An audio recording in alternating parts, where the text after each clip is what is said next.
राजा जब अपने राज्य में भ्रमण कर रहा था, तब उसे गरीब बच्चों के साथ खेलते दिखाई दी कुसुम। कुसुम को देखते ही राजा उस पर मोहित हो गया। रंग रूप में कोई ऐसी बात नहीं थी। एक साधारण सी दिखने वाली लड़की थी, लेकिन उसकी सादगी और भोलेपन ने राजा को आकर्षित किया। खेलते समय कुसुम का पैर एक कांटों की झाड़ी में जा घुसा, जिससे उसके पंजों में कांटों और पत्थरों की रगड़ से खून निकलने लगा। चोट कुसुम को आई थी, लेकिन दर्द राजा को हुआ। उसे कुसुम से प्यार हो गया। कुसुम के माँ बाप का कोई पता नहीं था। जिस माँ ने उसे पाला था, वो भी इस दुनिया में नहीं रही, तो वो इस राज्य के गांव में उनके ही किसी दूर के भाई के यहाँ आ गई। उसे क्या पता था कि उसकी किस्मत उसे कहाँ ले जा रही है। राजा ने कुसुम को देखते ही विवाह का फैसला ले लिया। कई राज्य की राजकुमारी उनसे विवाह करने के लिए आतुर थी, लेकिन राजा का दिल आया तो कुसुम की मासूमियत पर। राजा ने विवाह का प्रस्ताव भिजवा दिया। कुसुम के संबंधी को विश्वास नहीं हुआ कि इस अभागन लड़की पर कैसे भगवान की कृपा हो गई। कुसुम ने विवाह के पूर्व राजा को एक पत्र लिखा। उसमें लिखा था कि हम आपको अभी राजा की तरह देखते हैं। विवाह के बाद आप हमें कुछ समय देंगे जानने के लिए तो अच्छा होगा। राजा और कुसुम का विवाह हो गया। कुसुम की जैसी मर्जी थी, राजा ने वैसा ही किया। कुसुम को समय दिया। राजा के विवाह की चर्चा अब हर राज्य में होने लगी।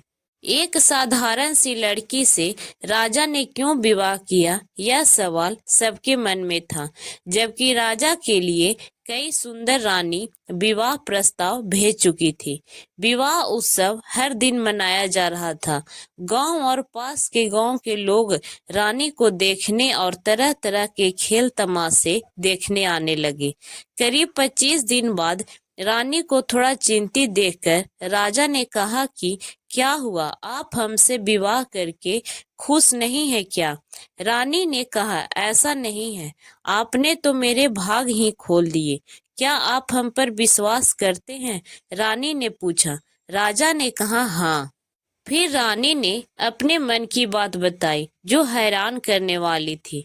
रानी ने कहा कि उसे 10 दिन अज्ञात होना है। 10 दिन बाद आकर मैं आपको इसकी वजह बता दूंगी। राजा ने बिना सोचे कुसुम को जाने को कहा। 10 दिन बाद रानी कहाँ जा रही है, यह किसी को नहीं पता। वो रानी बनकर भी एक साधारण स्त्री बनकर गई थी। 10 दिन बीत गए। राजा अपने दरबार में बैठा था और चेहरे पर हवाइयां उड़ी हुई है। उसके सामने रानी है, लेकिन एक नहीं बल्कि दो, हूबहू एक ही जैसी। दोनों ने तिल मात्र का भी फर्क नहीं था। राजा ने देखकर कहा कि अभी भी समय है, आप दोनों को मैं एक अवसर देना चाहता हूँ। आप में से एक ही हमारी असली रानी है, दूसरी या तो कोई बहरूपी है या कोई और शक्ति। अभी भी सच्चाई बता दीजिए, मैं क्षमा कर दूंगा, वरना अगर हमें पता चला तो मृत्यु दंड होगी। दोनों यही कह रही थी कि वो है असली रानी। पूछे गए सवालों का जवाब भी दोनों एक सा बता रही थी। फिर राजा ने अंतिम प्रश्न पूछा कि बताओ, 10 दिन के लिए कहाँ गई थी? उनमें से एक रानी तो चुप रही। दूसरी ने कहा कि जैसा कि मैंने आपको बताया था, इसकी वजह मैं आपको आकर बताऊंगी, तो मैं अपना वादा पूरा करती हूँ। मैं अनाथ थी, लेकिन जब से मुझे समझ आई है, तब से मैंने यह जरूर सोचा कि काश मैं अपने माता पिता से मिल पाती। मुझे कुछ गुप्त पत्र मिल रहे थे, जिसमें मेरी माँ का पता था। अब जब मैं रानी बन गई, तब हर कोई मुझे अपनी पुत्री बनाना चाहेगा।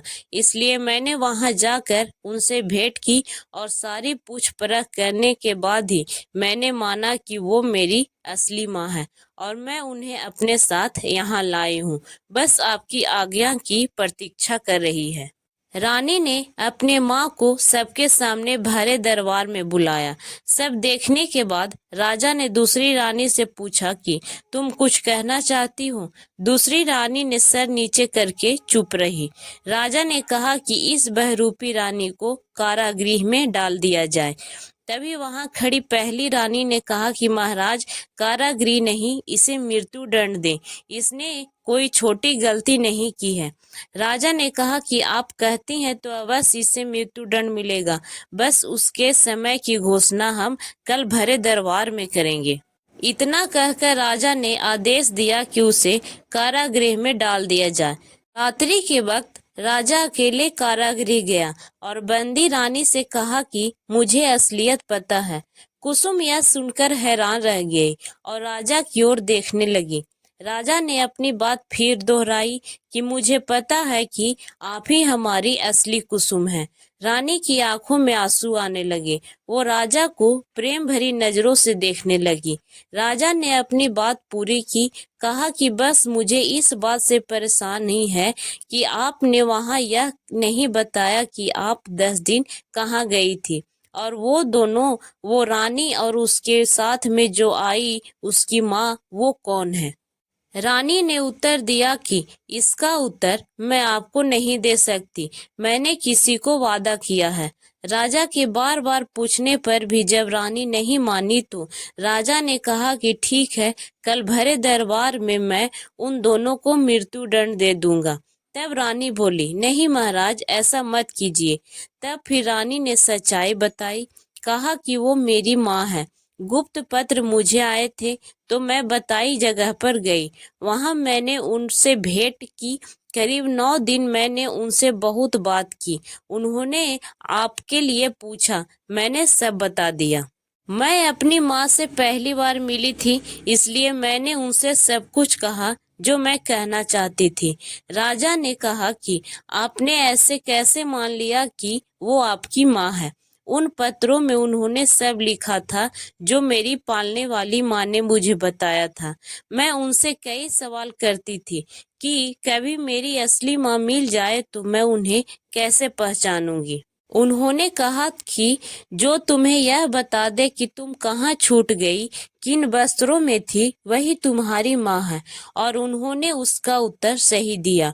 मुझे इसमें कोई संदेह नहीं है कि वो मेरी माँ है। फिर उन्होंने ऐसा कैसे होने दिया। राजा के इस प्रश्न का उत्तर रानी ने दिया कि मुझे लगता है कि यह भी उन्होंने विवश होकर किया है। वो दूसरी रानी मेरी जुड़वा बहन है। मैंने भी उसे अभी दरबार में देखा है। जब तक माँ सामने नहीं आई तब तक मुझे भी लगा कि वो कोई बहरूपी है, इसलिए मैंने अपना पक्ष रखा। लेकिन जब माँ सामने आई तब मैं समझ गई कि वो मेरी बहन है। मेरी माँ ने मुझसे वचन लिया था कि मैं उनके बारे में किसी से ना कहूँ, ना ही वो मेरे साथ आई। कहा कि अगली बार जरूर चलूंगी। अब मुझे समझ आया कि उन्होंने ऐसा क्यों किया, मेरी उसी बहन के दबाव में। जैसे ही मैं रानी बनी उसे लालच आ गया होगा और यह सब किया। मैं आपसे विनती करती हूँ कि जो जैसा है उसे वैसा ही रहने दीजिए। मेरी माँ ने पहली बार मुझसे कुछ मांगा है, अब उसके लिए मुझे अपने प्राण भी देना पड़े तो मैं दूंगी। राजा यह सब बातें सुनकर उस समय वहां से चला गया। भरे दरबार में फिर बंदी रानी खड़ी, साथ दूसरी रानी भी अच्छे वस्त्रों और आभूषणों में थी।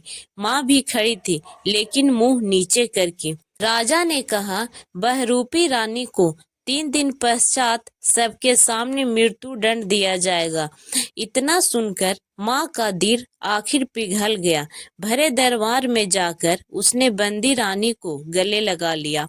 रोते रोते कहने लगी, नहीं महाराज, यही है आपकी असली रानी, इसे यह सजा मत दीजिए। राजा ने कहा, हमने कहा है कि बहरूपी रानी, हमें पता है हमारी असली रानी कौन है।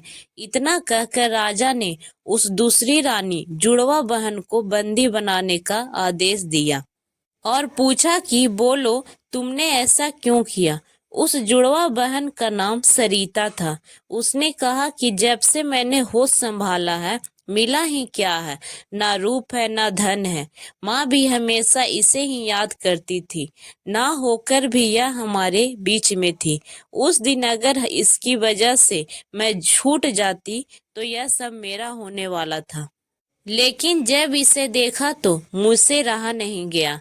यह यहाँ राज करे और मैं एक गुमनाम जगह रहूं। यह महलों में, मैं झोपड़ियों में। आखिर ऐसा भी क्या विशेष दिखा है उसमें जो मुझ में नहीं है? मुझसे भी विवाह कर लीजिए। राजा ने कहा, इतने सालों बाद तुम्हें अपनी बहन दिखी और तुमने यह सोचा, बड़े दुर्भाग्य की बात है। सिपाहियों, राजा के बोलने के पहले ही रानी ने बीच में कहा, महाराज आप इन्हें क्षमा करें मेरे खातिर। महाराज बोले, देखो मृत्यु दंड देने वाली थी, लेकिन तुम्हारी जान की भीख मांग रही है तुम्हारी बहन। यही फर्क है तुम दोनों में। रानी ने अपनी माँ को वहीं रुकने को कहा, लेकिन वो नहीं मानी। कहा कि उसको समझाना होगा। उन्हें यकीन है कि वो भी एक दिन अपनी बहन से प्रेम करेगी। यह सब होने के बाद रानी ने एकांत में राजा से पूछा कि आपको कैसे ज्ञात हुआ कि मैं ही आपकी रानी हूँ? हम दोनों बहनों में तो एक ही है। राजा ने कहा कि मनुष्य की वाणी और मुंह झूठ बोल सकते हैं, दिखावा कर सकते हैं, लेकिन उसके पैर नहीं। रानी ने अपने पैर देखे और वो समझ गई। रानी के पैरों के पंजे में अभी भी उन कांटों और पत्थरों के रगड़ के निशान थे। आपको ये कहानी कैसी लगी दोस्तों? हमें लाइक कमेंट करके जरूर बताएं और भी ऐसी कहानी सुनने के लिए हमारे चैनल को सब्सक्राइब जरूर करें। धन्यवाद।